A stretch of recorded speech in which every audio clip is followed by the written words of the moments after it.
राम राम। आज हम श्रीमद् भगवद गीता की अध्याय 2 सांख्य योग का श्लोक 67 संस्कृत उच्चारण और हिंदी अर्थ सहित समझेंगे। पहला चरण ई के बाद में मात्रा के अंदर लिखा हुआ है आधा न इन, फिर इसके बाद में द्र का मतलब हुआ द आधा और र पूरा। द्र पर ई की मात्रा द्रि। इंद्रियाणा शब्द पुराने के बाद ना पे अनुस्वार आधा म इंद्रियाणाम। ही की मात्रा छोटी लंबा नहीं खींचेंगे। ही चर दोनों अक्षर पूरे दोनों में मिक्स करेंगे। चरता शब्द पुराने के बाद ता पे अनुस्वार आधा म चरताम। पहला चरण रिपीट, इंद्रियाणाम ही चरताम। दूसरा चरण य के साथ आधा न यन म में मिक्स करेंगे। यन मनो नो के बाद में अवग्रह, आपको नो की मात्रा को लंबा खींचते हुए नू बोलना है। यन मनोनु वी मात्रा छोटी है और धी की मात्रा बड़ी है, तो कैसे पढ़ेंगे? विधि य में मिक्स करेंगे विधीयते। दूसरा चरण रिपीट, यन्मनोनु विधीयते। पहला और दूसरा चरण साथ में, इंद्रियाणाम ही चरताम यन्मनोनु विधीयते। तीसरा चरण त में मिक्स करेंगे त, द के साथ आधा स 10 य में मिक्स करेंगे तदस्य।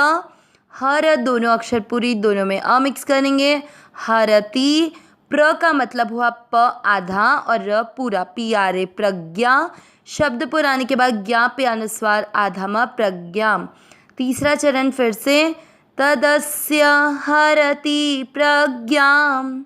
चौथा चरण वायु यू के साथ आधा र वायुर ना व में मिक्स करेंगे नाव। मीवाम वा के साथ आधा म मीवाम। भ में मिक्स करेंगे भसी मीवाम भसी। चौथा चरण फिर से, वायुर नाव मीवाम भसी।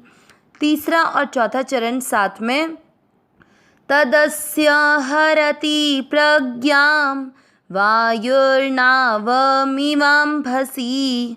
पूरे श्लोक का उच्चारण एक साथ, इंद्रियाणाम ही चरताम यन्मनोनु विधीयते तदस्य हरति प्रज्ञाम वायुर्नावमिवां भसी।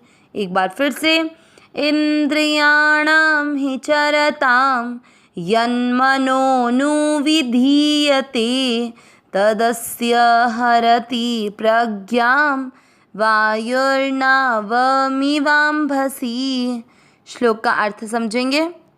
इससे पिछले श्लोक में हमने सुना था कि भगवान ने बताया कि जिसकी मन और इंद्रियां संयमित नहीं हैं, उनका एक दृढ़ निश्चय नहीं होता कि उन्हें परमात्मा की प्राप्ति करनी है। ऐसा बुद्धि न होने से, मतलब ऐसी बुद्धि को क्या कहते हैं? व्यवसायत्मिका बुद्धि। तो जिसका एक दृढ़ निश्चय नहीं होता कि उसे परमात्मा की प्राप्ति करनी है, उस मनुष्य को अयुक्त मनुष्य कहते हैं। तो उस मनुष्य में कर्तव्य परायणता का भाव नहीं होता, क्योंकि वह अपने कर्तव्य से च्युत होकर इस संसार के विषय भोग में फंसा रहता है। इसलिए जब भोग मिल जाते हैं तब तक उसको सुख का अनुभव होता है और भोगों से दूरी होते ही उसे अशांति मिलती है। इसीलिए मनुष्य का एक दृढ़ निश्चय न होने से, मतलब परमात्मा की प्राप्ति का दृढ़ निश्चय न होने से मनुष्य को सुख शांति की प्राप्ति नहीं हो सकती है। अब जो अयुक्त पुरुष है, मतलब जिसका एक निश्चय नहीं है कि उसे परमात्मा की प्राप्ति करनी है, ऐसे पुरुष की बुद्धि एक निश्चय वाली क्यों नहीं होती है, इसको भगवान आज के श्लोक के द्वारा बताएंगे। इंद्रियाणाम यानी इंद्रियों में से एक ही इंद्रिय, ही क्योंकि या कारण की, चरताम विचरती हुई, अपने अपने विषयों में विचरती हुई, इंद्रियों के विषय में, इसलिए यहाँ पर इंद्रियां अपने अपने विषय में विचरती हुई। यन मनो, इसका कैसे बनेगा? यत धन मन, यत यानी जिस, मन यानी मन को। अवग्रह से अ तो अनुविधीयते, अनुविधीयते यानी अपना अनुगामी बना लेती है। तदस्य, तदस्य दो शब्दों में विभक्त होगा, तत् धन अस्य। तत् यानी वह, यहाँ वह शब्द अकेले मन के लिए है, अस्य यानी इसकी। हरति हर लेता है, प्रज्ञाम उसकी बुद्धि को, वायुर आधा र वायु के बाद का विसर्ग हटने पर आया तो वायु यानी वायु की। नाव मीवा, मीवा का जो म है उसको नाव के साथ जोड़ेंगे, नावम यानी नौका को। और म में ई की मात्रा तो उससे बन गया इवाम्भसी, इवाम्भसी वापस दो शब्दों में विभक्त होगा, इव धन अम्भसी, इव यानी तरह, अम्भसी यानी जल में। पूरा अर्थ क्या निकला? कारण की या क्योंकि अपने अपने विषयों में विचरती हुई इंद्रियों में से एक ही इंद्रिय जिस मन को अपना अनुगामी बना लेती है, वह मन को जल में नौका को वायु की तरह इसकी बुद्धि को हर लेता है। पूरा अर्थ एक बार वापस से समझेंगे। भगवान ने बोला कि अपने अपने विषय में विचरती हुई इंद्रियां हैं, उनमें से अगर किसी एक इंद्रिय भी मन को अपना अनुगामी बना लेती है, मतलब मन को अपने अपने पीछे चलने वाला बना लेती है, तो वह कौन? वह अकेला मन ही जल में नौका को वायु की तरह जिस तरह से खींचा जाता है, उसी तरह उस मनुष्य की बुद्धि को वह अकेला मन ही अपनी तरफ खींच लेता है। और जब बुद्धि उन विषय भोग की तरफ खिंच जाती है तो ऐसे मनुष्य का दृढ़ निश्चय परमात्मा की प्राप्ति का नहीं बन पाता है। जैसे हम लोग देखते हैं कि अगर हम भोजन कर रहे हैं, भोजन करते हुए हमें किसी भी पदार्थ का स्वाद आता है, तो हमारी रसनेंद्रिय जो किसका विषय है? जीभ का।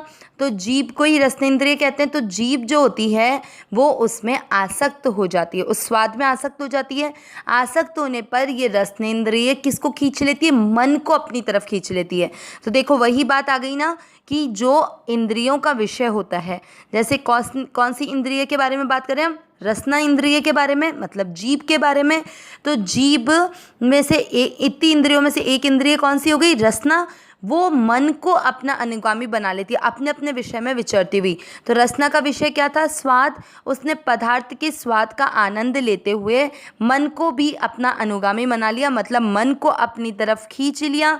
इससे मन उस स्वाद में प्रसन्न हो जाता है, राजी हो जाता है, और उसमें फंस कर वह परमात्मा की प्राप्ति करनी है ऐसे भाव को भूल जाता है और केवल संसार के सुख भोग में ही आनंद का अनुभव करने लग जाता है। इस तरह मनुष्य शरीर पाकर हम अपना दृढ़ निश्चय नहीं बना पाते हैं और ये मन हमारी बुद्धि को हर लेता है। ठीक उसी तरह जिस तरह से अगर जल में चलती हुई कोई नौका है उसको वायु हर लेती है, उसी प्रकार ये मन हमारी बुद्धि को हर लेता है। अविनाशी सहज सुख राशि, हे नाथ, हे मेरे नाथ, मैं आपकी शरण में हूँ, आप कृपा करें, मैं आपको भूलूँ नहीं। नारायण नारायण नारायण नारायण।